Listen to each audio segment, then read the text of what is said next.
Namaskar, I am Radhika Shroff, counseling psychologist and rehabilitation professional from Mind Jeeto. अक्सर parents अपने बच्चों की पढ़ाई लिखाई में आ रही दिक्कतों को लेकर परेशान रहते हैं, मुझसे कंसल्ट करते हैं और उनमें से कई बच्चे न्यूरोलॉजिकल डिसेबिलिटी यानी ब्रेन से रिलेटेड विकलांगता से पीड़ित होते हैं। उन्हें स्पेशल चिल्ड्रन भी कुछ जगह कहा जाता है। इन बच्चों को साइकोलॉजिकल काउंसलिंग के साथ साथ कुछ स्पेशल मदद, कुछ स्पेशल प्रोविजंस की भी ज़रूरत होती है जो उनके स्कूल्स और उनके बोर्ड्स को प्रोवाइड करना होता है।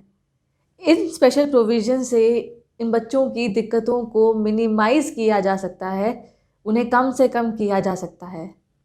और जब मैं पेरेंट्स को बताती हूँ कि घबराने की कोई बात नहीं है, स्कूल एडजस्ट करेगा, तब उन्हें विश्वास नहीं होता है। पेरेंट्स को ये विश्वास नहीं होता है कि अगर उनके बच्चे को किसी सब्जेक्ट में दिक्कत आ रही है तो वो सब्जेक्ट ही चेंज हो जाएगा, आपके बच्चे को उसी बेसिस पर मार्क्स मिल जाएंगे। अगर आपका बच्चा टाइपिंग में ज़्यादा कंफर्टेबल है तो वो कंप्यूटर्स का यूज़ करके टाइप करके एग्ज़ाम दे सकेगा। अगर आपका बच्चा एग्ज़ाम लिखने में थोड़ा स्लो है अपनी इस डिसेबिलिटी की वजह से, इस न्यूरोलॉजिकल डिसेबिलिटी की वजह से, तो उसे एक्स्ट्रा टाइम मिल जाएगा। अगर उसको पढ़ने लिखने में ही मुश्किल है, वो एग्ज़ाम लिख ही नहीं सकता है, तो उसको राइटर मिल जाएगा। पेरेंट्स के लिए ये एकदम सपनों जैसा होता है, वे इस पर आसानी से विश्वास नहीं कर पाते क्योंकि अवेयरनेस नहीं है पेरेंट्स को अपने अधिकारों के बारे में और स्कूल्स को अपनी ड्यूटीज़ के बारे में नहीं पता है जो हमारे देश का कानून उन्हें देता है। और यही रीज़न है कि काउंसलिंग साइकोलॉजिस्ट होने के बावजूद भी ट्रेनिंग के दौरान हमें ये कानून पढ़ाया जाता है और मैं आप सभी पेरेंट्स के लिए और सभी स्कूल्स के लिए ये वीडियो लेकर आई हूँ ताकि मास अवेयरनेस क्रिएट कर सकूँ कि साइकोलॉजिकल काउंसलिंग सर्विसेज हवा में नहीं है, इसके पीछे कानून का डंडा है और इस कानून के डंडे का नाम है the rights of persons with disabilities act, यानी कि RPWD एक्ट। ये एक्ट कहता है कि कोई भी व्यक्ति या कोई भी संस्था किसी के भी साथ उसकी डिसेबिलिटी के आधार पर भेदभाव नहीं कर सकती। अगर कोई स्कूल कहता है कि आपके बच्चे को ये दिक्कत है जिसके कारण वो पढ़ लिख तो पाएगा नहीं और इस कारण से हम उसे अपने स्कूल में एडमिशन नहीं दे सकते, स्कूल्स को कोई अधिकार नहीं है मना करने का। स्कूल्स ड्यूटी बाउंड है कि उन्हें उस बच्चे को अपने यहाँ एडमिशन देना होगा और अपने यहाँ ही वो सभी स्पेशल फैसिलिटीज़ प्रोवाइड करनी होंगी जिनसे उस बच्चे की पढ़ाई जारी रखी जा सके और वह बच्चा आराम से स्कूल में एडजस्ट कर सके। और अगर स्कूल्स कोई स्पेशल फैसिलिटीज़ प्रोवाइड करता भी है तो इनका वो एक्स्ट्रा खर्च पेरेंट्स से नहीं मांग सकते। अगर स्कूल्स कहते हैं कि आपके बच्चे के लिए हम साइकोलॉजिस्ट हायर कर रहे हैं या स्पेशल एजुकेटर या साइन लैंग्वेज इंटरप्रेटर को हम हायर कर रहे हैं, कुछ स्पेशल टेक्नोलॉजीज़ खरीद रहे हैं, उन्हें प्रोक्योर कर रहे हैं, इन सब चीज़ों में हमारा बहुत एक्स्ट्रा खर्च जा रहा है तो आप हमें एक्स्ट्रा फ़ीस पे करें। पेरेंट्स को कोई ज़रूरत नहीं है ये एक्स्ट्रा खर्च भरने की। सरकार ने national fund for persons with disabilities बनाया हुआ है, स्कूल्स को फंड वहाँ से मिलेगा। और तो और हर एक डिस्ट्रिक्ट एजुकेशन ऑफिस में एक नोडल ऑफिसर अपॉइंटेड है जो इन बच्चों के स्कूल एडमिशन्स और उनसे रिलेटेड सभी मैटर्स के साथ वो डील करता है। अगर स्कूल्स को फंड रिलेटेड या कोई और दिक्कत आ रही है तो वे नोडल ऑफिसर को अप्रोच करेंगे, ना कि पेरेंट्स से एक्स्ट्रा फाइनेंशियल असिस्टेंस मांगेंगे। CBSE और सेंट्रल गवर्नमेंट ने कुछ गाइडलाइंस दी हैं, कुछ स्टैंडर्ड्स सेट किए हैं जो स्कूल्स को फॉलो करने हैं। इन गाइडलाइंस को हम 3 कैटेगरीज में डिवाइड कर सकते हैं: इंफ्रास्ट्रक्चर, ट्रांसपोर्टेशन और इंफॉर्मेशन। इंफ्रास्ट्रक्चर की अगर बात करें तो स्कूल्स को अपनी बिल्डिंग को ही मॉडिफाई करना होगा, अपने यहाँ रैम्प्स, लिफ्ट्स और स्पेशल टॉयलेट्स बनवाने होंगे, क्लासरूम बेंचेस को कस्टमाइज़ करना होगा, मॉडिफाई करना होगा ताकि वो स्टूडेंट्स जो नॉर्मल बेंचेस पर बैठ नहीं पाते वो उन कस्टमाइज्ड बेंचेस पर बैठ सकें। कुछ स्पेशल टेक्नोलॉजीज़ अलग से प्रोक्योर करनी होंगी, जैसे अपने कंप्यूटर्स में स्पीच सॉफ्टवेयर्स इंस्टॉल करवाने होंगे और टॉकिंग टेक्स्ट बुक्स प्रोक्योर करनी होंगी ताकि वो बच्चे जो पढ़ नहीं सकते टेक्स्ट बुक्स को वो कम से कम सुन सके और जान सके कि उन बुक्स में क्या कंटेंट है। ट्रांसपोर्टेशन की अगर बात करें तो जैसे स्कूल बस है या कोई भी ट्रांसपोर्ट जो स्कूल्स यूज़ करते हैं उसी को मॉडिफाई करना होगा। जैसे एंट्रेंस पर ही रैंप बनवाने होंगे ताकि जो व्हील चेयर पर हैं वो अपनी चेयर के साथ ही बस में चढ़ जाए और चेयर के साथ ही बस से नीचे उतर जाए।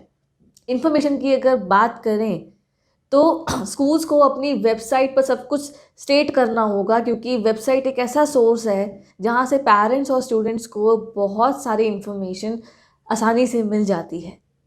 तो वेबसाइट पर ये क्लियरली बताना होगा कि किस डिसेबिलिटी के लिए कौन सी फैसिलिटी अवेलेबल है, स्टूडेंट्स कैसे इन सभी फैसिलिटीज़ को अवेल कर सकते हैं, और अगर किसी बच्चे के साथ कुछ भी गलत होता है तो स्टूडेंट्स कहाँ कंप्लेन कर सकते हैं, कहाँ से उन्हें रिलीफ मिलेगा। इस ग्रीवेंस सेल के बारे में भी वेबसाइट पर सब कुछ स्टेट करना होगा स्कूल्स को।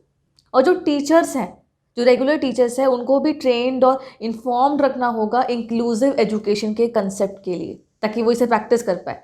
इंक्लूसिव एजुकेशन मतलब कि जैसे हर तरह की डिसेबिलिटी के बच्चे हैं, और कुछ बच्चे ऐसे भी हैं जिनको कोई डिसेबिलिटी नहीं है, वो बिल्कुल ठीक है, और कुछ अर्बन एरिया के बच्चे हैं, कुछ रूरल एरिया के बच्चे, मतलब हर तरह के बच्चे, हर बैकग्राउंड के बच्चों को एक साथ एक क्लासरूम में बिठाकर कैसे पढ़ाते हैं, इसे कहते हैं इंक्लूसिव एजुकेशन।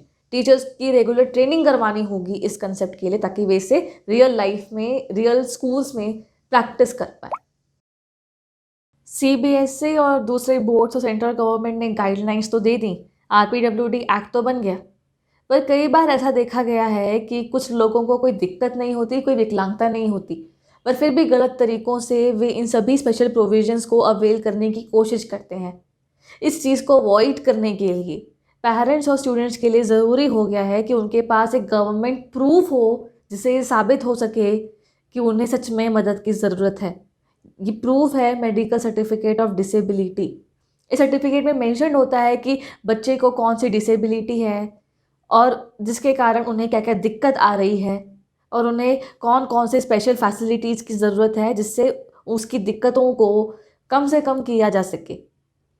इस डिसेबिलिटी सर्टिफिकेट की ज़रूरत बोर्ड से स्पेशल प्रोविजंस लेने के लिए पड़ती है। इसलिए यदि आप चाहते हैं कि सर्टिफिकेट को बनवाने के पूरे प्रोसीजर पर मैं एक डिटेल्ड वीडियो बनाऊं तो कमेंट करके ज़रूर बताएं। मैं अपने व्यूवर्स की इस इच्छा को ज़रूर पूरा करूंगी। और अगर स्कूल से एक्स्ट्रा प्रोविजंस चाहिए, कुछ स्पेशल फैसिलिटीज़ अवेल करनी है, तो उसके लिए हम काउंसलिंग साइकोलॉजिस्ट और रिहैबिलिटेशन प्रोफेशनल्स का अपना एक रोल है। बच्चे के ओवरऑल साइकोलॉजिकल असेसमेंट के बाद जब हम स्कूल्स के लिए कुछ रेकमेंडेशंस लिख कर देते हैं तो स्कूल्स ड्यूटी बाउंड हो जाते हैं उन सभी रेकमेंडेशंस को फॉलो करने के लिए और उस बच्चे को मेन स्ट्रीम सोसाइटी में यानी दूसरे बच्चों के साथ एडजस्ट करवाने के लिए। जैसे अगर किसी बच्चे को रिटन एग्जामिनेशन में दिक्कत आती है, उसको पढ़ने में और लिखने में मुश्किल होती है, तो अगर हम लिख दें कि बच्चे के ओरल एग्जामिनेशंस लिए जाएं तो स्कूल्स को ओरल एग्जामिनेशंस ही लेने होंगे, उसी बेसिस पर उस बच्चे को मार्क करना होगा। सर, कुछ वक्त तक उसकी स्पेलिंग्स, उसकी लिखावट को नज़रअंदाज किया जाए, उसके टेस्ट ज़बानी लिए जाए। और जैसे ये काउंसलिंग साइकोलॉजिस्ट और रिहैबिलिटेशन प्रोफेशनल्स जो लाइसेंस्ड है, रजिस्टर्ड हैं, इनकी जो संख्या है देश में बहुत कम है और हैं भी तो केवल मेट्रोपॉलिटन सिटीज़ तक ही लिमिटेड है। इसलिए जो पेरेंट्स या जो स्कूल्स जिनके नियर बाय कोई साइकोलॉजिस्ट अवेलेबल नहीं है तो आप मुझे कांटेक्ट कर सकते हैं, हमारी ऑनलाइन रिटेनरशिप सर्विसेज ले सकते हैं। आप लोगों की सेवा करना मेरा सौभाग्य होगा।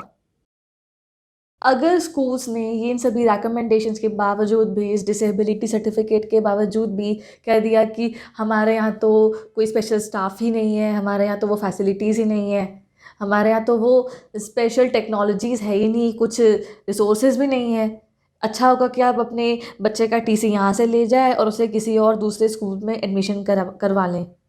तब क्या करेंगे पेरेंट्स, सब क्या होगा? तो भी घबराने की कोई बात नहीं है। अगर कोई स्कूल या कोई और व्यक्ति इस एक्ट को तोड़ता है, इसे फॉलो करने से मना करता है, तो उस पर 5 लाख रुपए तक का फाइन लग सकता है और साथ साथ स्कूल चलाने की जो उसकी मान्यता है, उसका जो रजिस्ट्रेशन है, वो भी रद्द किया जा सकता है। और अगर मुझे सुनने वाले आप लोगों के बीच कोई ऐसा व्यक्ति भी है जिसके दिमाग में खुराफात चल रही है कि भले ही मुझे कोई दिक्कत नहीं है पर मैं किसी ना किसी तरीके से इन स्पेशल प्रोविजंस को अवेल करूँगा, मुझे ही फ़ायदा होगा, तो मैं आपको सावधान कर दूं कि अगर पकड़े गए तो आपको 2 साल तक के लिए भी गिरफ्तार किया जा सकता है, या 1 लाख रुपए तक का फाइन लगाया जा सकता है, या फिर आपके साथ दोनों ही हो सकते हैं। और अगर स्कूल में कोई टीचर या कोई और स्टाफ अगर उस किसी बच्चे के साथ भेदभाव करता है, उसकी डिसेबिलिटी के बेसिस पर उसका मजाक उड़ाता है, या कुछ और भारी अपराध भी हो जाता है कि उसको टॉर्चर करते हैं या मारते पीटते हैं या सेक्सुअली अब्यूज़ करते हैं, तो उसके लिए भी पनिशमेंट का प्रोविज़न है कि ऐसे व्यक्ति को 6 महीनों तक की सज़ा होगी और उस पर फाइन लगाया जाएगा। तो ये तो हमने बात की स्कूल्स की ड्यूटीज़ और उनकी रिस्पॉन्सिबिलिटीज़ की जो RPWD एक्ट उन्हें देता है।